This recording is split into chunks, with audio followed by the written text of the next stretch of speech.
வணக்கம் நண்பர்களே. எப்பவும் போல் எந்திரிச்சு காலை வேலையெல்லாம் முடிச்சுட்டு அப்படியே நம்ம காஃபி கடைக்கு போய் ஒரு காஃபி போட்டு வச்ச நண்பர்களே.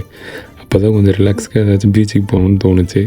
அப்படியே நம்ம நியர்பை பீச் பழவேற்காடுக்கு கிளம்பி வச்ச நண்பர்களே. அப்படியே நல்லா லைட் ஹவுஸ்லாம் பார்த்துக்கிட்டு ரோட்டில் யார் வராங்க போகிறாங்கன்னு பார்த்துக்கிட்டு அப்படியே பீச்சுக்கு வந்தாச்சு.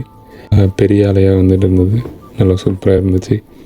அதுக்கப்புறம் நம்ம தூரத்தில் பார்த்தா நம்ம டாகிஸ் நண்பர் நம்மளை பார்க்குறதுக்காக வந்துட்டு இருந்தார். அவருக்கு ஒரு ஃபோக்கஸ் வச்சுட்டு அப்படியே லைட்டாக ஜூமிங் போட்டுட்டு கிட்ட போய் நின்றுட்டு இருந்தோம். அவரும் நம்ம கிட்டே வந்தார். ப்ரோ ஒரு 4 வீடியோ நம்மளும் போடுங்க ப்ரோ அப்படின்னு இருந்தார். சரி நான் அவரையும் பீச்சையும் வச்ச மாதிரி ஒரு ஃபோட்டோ 2-3 எடுத்தேன். அப்புறம் அலையே அலையே காட்டில் மலையே பாட்டு பாடியிருந்தேன். அலையை ஃபுல்லாக நினச்சிச்சு நண்பர்களே. அப்புறம் அப்படியே மாமா வீட்டில் சிக்கன் குழம்பு சிக்கன் கிரேவி இருக்குன்னு சொன்னார் நண்பர்களே. அங்கே போய் லைட்டாக சாப்பிட்டுட்டு லாஸ்ட்டாக இந்த வீடியோவை காஃபியோடு முடிச்சிக்கலாம். மறக்காமல் ஃபாலோ பண்ணிடுங்க நண்பர்களே.